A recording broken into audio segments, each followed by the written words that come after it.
Ọ bụrụ na obere ife obodo agbapụ onye ọ bụrụ na obere ife ihe emego hey ka mmiri anyị sie ebe ọkụ na mmiri ọkụ na ka o nwere ọkụ na maka ịkọ ihe next year ịghọtago uplift to elephant umbrella ịghọtago ediri gị boy nna gị enweghị ego nna gị ejiro nne gị ejiro agbata gị ịgụcha elementary 6 ediri gị boy iro na nke ọga n'afọ obere ego ka next thing mere one girl receive ogi gị privole na love ya kiri privole the girl na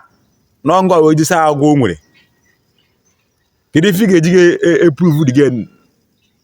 gị na-akwụrụ ụgwọ akwụkwọ na school were ego ọga na-akwụrụ ụgwọ akwụkwọ na school ọkwa ịfụ ọga nwa chụọ gị na boy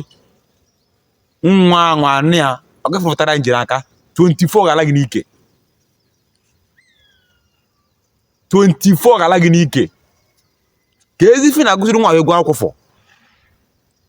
ka ezifi na-azụrụ nwaanyị na skuulu fọ ọ chọghị na-akwụrụ ego akwụkwọ ya lakwuru nne na nna ya ọ bụla nwunye gị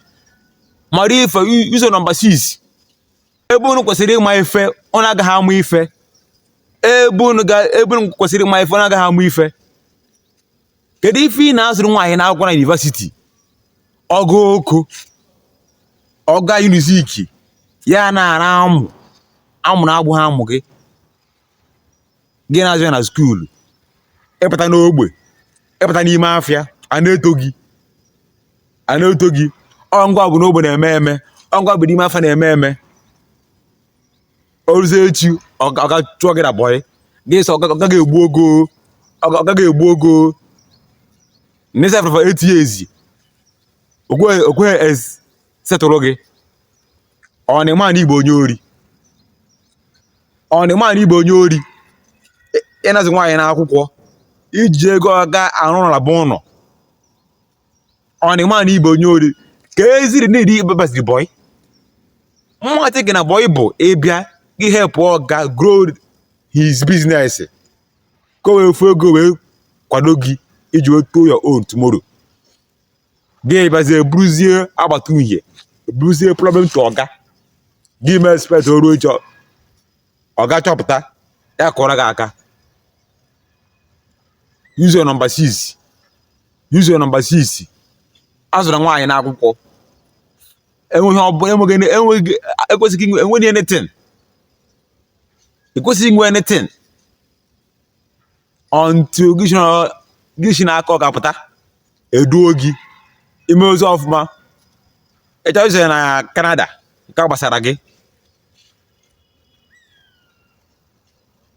ejina aka gị nke onwe gị agbụ maka na da geri ị na-azụ n'akwụkwọ ide hope na ị ga-alụ echi o ruo echi achọrọ dị ya mma ị gaghị skuulu enweghị ihe ịma dị ga-eru ochi achọrọ dị ya mma chọọ ndị gara skuulu chọọ ndị dị romantik ịdị romantik so gezi ife meziri nri focus on yourself this year uplift to elephant umbrella ife na nwoke na-abụ 99